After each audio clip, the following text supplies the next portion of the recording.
Hello दोस्तों, आप सभी का स्वागत है क्लाइमैक्स सिटी पर। सो गाइस, सबसे पहले आप सभी को हैप्पी क्रिसमस। आई होप आपका ये क्रिसमस गिफ्ट्स और खुशियों से भरा हो। बट मेरा एक सवाल है आप सभी से, क्या सबकी क्रिसमस अच्छी होती है? क्या सभी इस दिन को एंजॉय कर पाते हैं? इन सवालों के जवाब हमें आज की मूवी में मिलेंगे। जी हाँ दोस्तों, आज हम 1974 की मूवी ब्लैक क्रिसमस देखने वाले हैं, जिसे डायरेक्ट किया था बॉब क्लर्क ने। आप सबको बता दूं, ये मूवी पॉजिटिव तो नहीं है, सो आप उस हिसाब से देखिएगा। तो without wasting any more time, अब मूवी देखते हैं। कहानी की शुरुआत होती है क्रिसमस नाइट से, जहाँ एक सोरोटी हाउस में कुछ लड़कियाँ क्रिसमस पार्टी कर रही थी अपने कॉलेज फ्रेंड्स के साथ। जिनको नहीं पता सोरोटी हाउस क्या होता है, उनको बता दूं, ये कॉलेज या यूनिवर्सिटी की तरफ से पीजी जैसा प्रोवाइड किया जाता है। खैर, बैक टू मूवी। सभी लड़कियां पार्टी एंजॉय कर रही थी कि हम देखते हैं कि एक आदमी घर के अंदर क्लाइंब करके जाता है। हमें उसका चेहरा दिखाया नहीं जाता। इसी बीच हमें सोरोटी हाउस में रहने वाली लड़कियों से मुलाकात होती है। सबसे पहले बार्ब, जो कि काफी एक्सट्रोवर्ट रहती है, देन क्लेयर, जेस और फिल। पार्टी में सभी मगन रहते हैं कि इतने में एक फोन कॉल आता है, जो जेस उठाती है। जेस बताती है कि ये वही कॉल है जिसमें एक आदमी अजीब आवाजें और गंदी बातें करता है। ये चीजें बहुत दिनों से चल रहा था, इसलिए लड़कियों ने इसका नाम द मोनर रखा था। इतने में बार्ब वहाँ आती है और फोन में उसकी बातें सुनकर गाली देती है, जो पार्टी में मौजूद सभी लोग सुन लेते हैं। वो आदमी गुस्से में मार डालूंगा बोल के फोन कट कर देता है। क्लेयर को बार्ब का ऐसा जवाब देना अच्छा नहीं लगता, क्योंकि इससे वो आदमी और प्रोवोक हो जाएगा। लेकिन बार्ब कुछ नहीं सुनती और बहस करने लगती है, जिससे क्लेयर गुस्से में हाउस को छोड़ने की बात करती है और अपने रूम में जाकर बैग पैक करती है। रूम में क्लेयर अपनी पैकिंग कर ही रही थी कि तभी उसे अपनी बिल्ली क्लॉड का वॉइस आता है कपबोर्ड से। क्लेयर कपबोर्ड की तरफ जाती है कि इतने में वही आदमी जो घर में छुपा हुआ था, प्लास्टिक से उसका मुंह दबाता है और उसे जान से मार देता है। मरने के बाद वो आदमी क्लेयर की बॉडी को ऊपर वाले एक्टिंग रूम में जो बंद पड़ा था, वहाँ बॉडी को चेयर में बैठाता है और वहीं पे छुपा हुआ रहता है। इसी बीच मिसेस मैक हेनरी, जो कि हाउस मदर थी, वापिस सोरोटी हाउस में आती है, जिससे कॉलेज के बाकी लोग चले जाते हैं एंड मिसेस मैक अपने बच्चों के साथ क्रिसमस नाइट एंजॉय करती है, इस बात से अनजान कि क्लेयर के साथ कितना बड़ा हादसा हो चुका है। अगली सुबह हम देखते हैं कि क्लेयर के फादर अपनी बेटी का इंतजार कर रहे थे, लेकिन वो अभी तक आई नहीं थी। तभी वहाँ एक स्कूल बस आता है। मिस्टर हैरिसन बस ड्राइवर से क्लेयर के बारे में बताते हैं ताकि उन्हें कुछ पता चल सके। सारी बातें सुनने के बाद वो ड्राइवर इन्फॉर्म करता है कि पास ही में एक सोरोटी हाउस है, मे बी वो वहीं रहती हो। बिना वक्त गवाए मिस्टर हैरिसन सोरोटी हाउस के लिए निकल पड़ते हैं। यहाँ सोरोटी हाउस में किसी को भी क्लेयर के बारे में कुछ पता नहीं था। घर के सभी मेंबर्स अपने में मस्त थे कि तभी मिस्टर हैरिसन वहाँ आते हैं। मिसेस मैक उन्हें क्लेयर का रूम दिखाती है, जिसमें क्लेयर का बॉयफ्रेंड क्रिस हेडन का फोटो था। मिस्टर हैरिसन मैक से कहते हैं कि वो अपनी बेटी को यहाँ ड्रिंक करने या लड़कों के साथ घूमने के लिए नहीं भेजे थे। सिचुएशन को संभालने के लिए मिसेस मैक हैरिसन के साथ फेटर्निटी में जाती है, ताकि वो दोनों क्लेयर को ढूंढ सके, क्योंकि अक्सर क्लेयर वहाँ जाया करती थी। दूसरी तरफ जेस अपने बॉयफ्रेंड पीटर को इन्फॉर्म करती है कि वो प्रेग्नेंट है और अबॉर्शन करना चाहती है, लेकिन पीटर उसे ऐसा करने के लिए मना करता है। बट जेस कुछ नहीं मानती, इसलिए पीटर उससे रात में मिलने की बात करता है। यहाँ मिस्टर हैरिसन, बार्ब और फिल क्लेयर के डिसअपीयरेंस के बारे में सर्जन नाश को बताते हैं। साथ ही बार्ब उन्हें घर का एड्रेस बताती है। बट समवेयर सर्जन नाश हैरिसन और बाकी सबसे कहते हैं कि आजकल की लड़कियां अपने बॉयफ्रेंड के साथ मिलती है और उन्हीं के साथ रहती है। ये सुनकर हैरिसन काफी इरिटेट हो जाते हैं। उसी तरफ जेस घर में अकेली थी। उसे अगेन द मोनर का फोन आता है, जो उसे अजीब अजीब बातें करता रहता है, प्लस बेबी के बारे में भी बोलता है, जिससे जेस शॉक और इरिटेट हो जाती है एंड अपना फोन कट कर देती है। और इसी बीच हम देखते हैं कि मिसेस मैक भी घर आ जाती है और जेस उन्हें फोन कॉल के बारे में सब कुछ बताती है।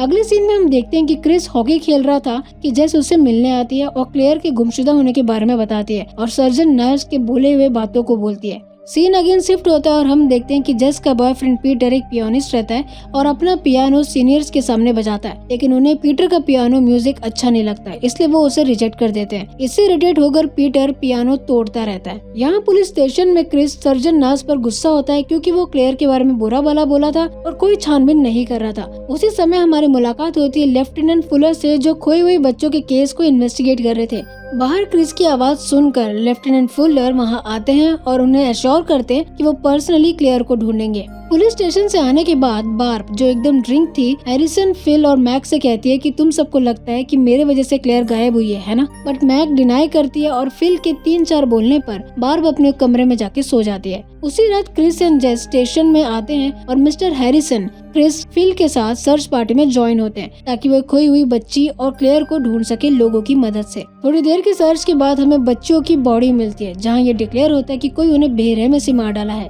दूसरी तरफ मैक घर में अपने सामान वगैरह सेट कर रही थी कि तभी उसे क्लॉड यानी क्लेयर की बिल्ली का आवाज आता है। आवाज का पीछा करने पर मिसेस मैक ऊपर वाले एटिक रूम में जाती है जहाँ क्लेयर का बॉडी था। बॉडी देखकर मैक जोर से चिल्लाने वाली रहती है कि रूम में छुपा किलर उसे क्रेन हुक से मार डालता है और उसकी बॉडी भी वहीं छुपा देता है। और इन सब के बीच हम देखते हैं कि एक सर्च पार्टी कुछ लोग घर में आते हैं और नॉक करते हैं, लेकिन कोई जवाब नहीं देता, इसलिए वो वहाँ से चले जाते हैं। उनके जाते ही किलर चिल्लाता है और आसपास की चीजें तहस महस कर देता है। सीन शिफ्ट होता है और हम देखते हैं कि जेस सर्च पार्टी से जल्दी आ जाती है क्योंकि पीटर उससे मिलने वाला था कि इतने में फोन बजता है। जेस के फोन उठाने पर उसे अगेन द मोनर का कॉल आ जाता है जो अजीब अजीब बातें करता रहता है। जेस अगेन फोन कट करती है और मिसेस मैक को बुलाती है, बट मिसेस मैक तो मर चुकी थी। इस बात से अनजान जेस मिसेस मैक के ना आने पर वो पुलिस को कॉल करती है और फोन कॉल के बारे में सर्जन नाश को बताती है। जब तक जेस पुलिस से बात कर रही होती है कि तभी वहाँ पीटर आता है और जेस को बताता है कि उसने पियोनिस्ट बनने का सपना छोड़ दिया और अब वो जेस के साथ फैमिली क्रिएट करना चाहता है। बट जेस उसे समझाती है कि उसे अभी अपना ड्रीम अचीव करना है, जिसकी वजह से वो अभी बच्चा नहीं पाल सकती और पीटर के साथ शादी नहीं कर सकती।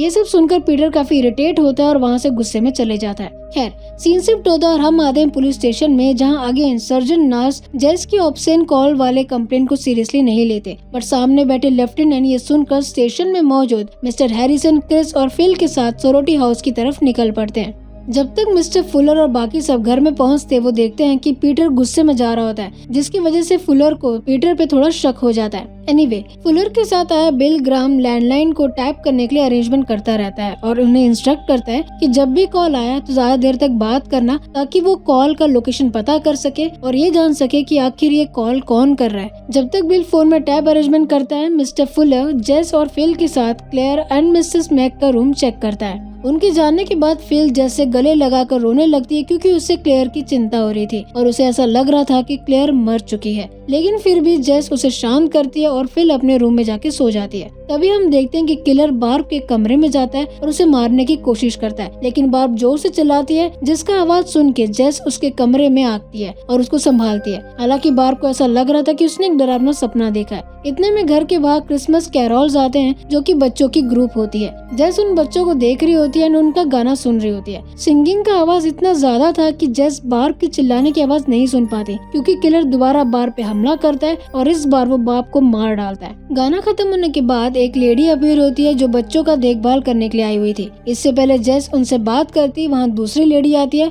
और बच्चों को वहाँ से जल्दी लेके चली जाती है। बच्चों के जाते ही जेस को अगेन उसी किलर का फोन आता है जो पीटर के कहे हुए सेम वर्ड्स को रिपीट करता है, जिससे जेस एकदम शॉक हो जाती है। यहाँ पुलिस स्टेशन में फुलर कॉल को सुन रहा होता है क्योंकि अगर सोरोटी हाउस में कोई भी फोन आएगा तो वो डायरेक्टली वो सुन सकते हैं क्योंकि फोन टैप हो रहा था। दूसरी तरफ बिल फोन को ट्रैक करने वाले मशीन के पास रहता है, बट इससे पहले वो किलर का लोकेशन पता करता तब तक फोन कट हो जाता है। लेफ्टिनेंट फुलर जेस को कॉल करते हैं और उसे इंस्ट्रक्ट करते हैं कि उन्हें कॉल को लंबा खींचना है ताकि वो उसे ट्रैक कर सके। बार्ब के इतने चिल्लाने से घर में इतना ज्यादा शोर हो रहा था जिससे फिल उठ के वापस जेस के साथ बात करती है, जिसे शक था कि कहीं ये सब पीटर का किया धरा तो नहीं। हालांकि फिल याद दिलाती है कि घर के बाहर पुलिस ऑफिसर हैं जो उनकी मदद के लिए अवेलेबल हैं। दोनों आपस में बात कर ही रहे थे कि तभी फोन बजता है, बट इस बार पीटर रहता है जो जेस से रिक्वेस्ट करता है कि वो एबॉर्शन ना करवाए, लेकिन जेस ना बोलती है और फोन कट कर देती है। फोन कट होते ही लेफ्टिनेंट फुलर जेस को कॉल करते हैं और पीटर के बारे में पूछते हैं एंड उसके साथ हो रही प्रॉब्लम्स के बारे में जानने की कोशिश करते हैं बिकॉज समवेयर वो पीटर पे शक कर रहे थे क्योंकि जब भी किलर का फोन आता है पीटर वहीं आसपास रहता है। एनीवे, पुलिस स्टेशन में रहकर किलर को ढूंढने का प्लान बनाते रहते हैं और यहाँ सोरोटी हाउस में जेस और फिल सर्च पार्टी के लोगों से बात करते हैं जो उन्हें दरवाजा और खिड़कियां बंद रखने के लिए बोलते हैं ताकि वो किलर को ढूंढ सके और किलर को इनसे बचा सके। नेक्स्ट सीन में हम देखते हैं कि फिल बार्ब को चेक करने के लिए जाती है उसी रूम में जहाँ किलर छुपा हुआ था।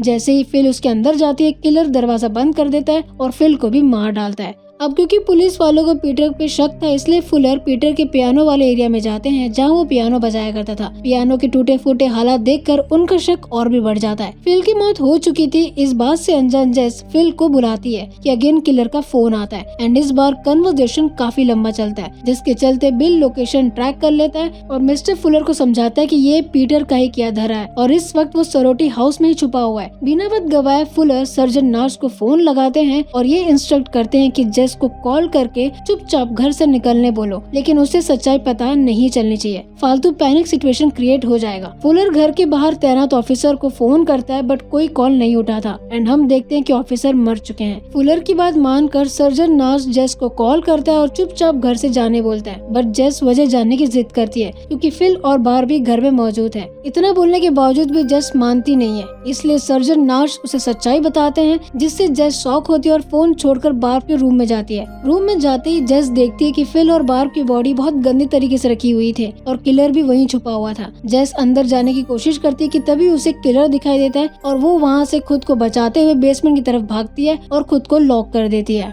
थोड़ी देर में जेस को खोजते हुए वहाँ पीटर आता है और धीरे धीरे बेसमेंट का विंडो तोड़ता है और पीटर देखता है कि जेस उससे डरी हुई है, इसलिए जेस उसके पास जाता है चेक करने के लिए। इसी बीच मिस्टर फुलर सोरोटी हाउस में आ जाते हैं और देखते हैं कि बाहर तैनात ऑफिसर मर चुके हैं क्योंकि किलर ने उनका गला काट दिया था। तभी उन्हें जेस के चिल्लाने की आवाज आती है और बिना वक्त गवाए फुलर और बाकी सब ऑफिसर घर के बेसमेंट में जाते हैं और अंदर जाते ही उन्हें दिखाई देता है कि जेस ने पीटर को मार डाला है और सदमे में आकर वो बेहोश हो जाती है। इस हादसे के बाद पुलिस ये बिलीव करती है कि पीटर ही किलर है। देन हम देखते हैं कि पुलिस जेस को बेड में सुलाती है और मिस्टर हैरिसन को हॉस्पिटल पहुंचाती है क्योंकि उनकी हालत काफी खराब हो गई थी। ये सब देखकर फिल्म के एंड में हम देखते हैं कि अभी भी रियल किलर उसी घर में है एंड एटिक रूम में छुपा हुआ था एंड अगेन फोन का आवाज आता है जो ये इम्प्लाई करता है कि उसने जेस को भी मार डाला है और इस तरह हमारी मूवी यहीं खत्म होती है। सो गाइस, ये था हमारा आज का वीडियो। आई होप आपको ये एक्सप्लेनेशन अच्छा लगा होगा और अगर अच्छा लगा है तो मेक श्योर कि आप इसे लाइक करें, शेयर करें, अपने फैमिली फ्रेंड्स को सब्सक्राइब करें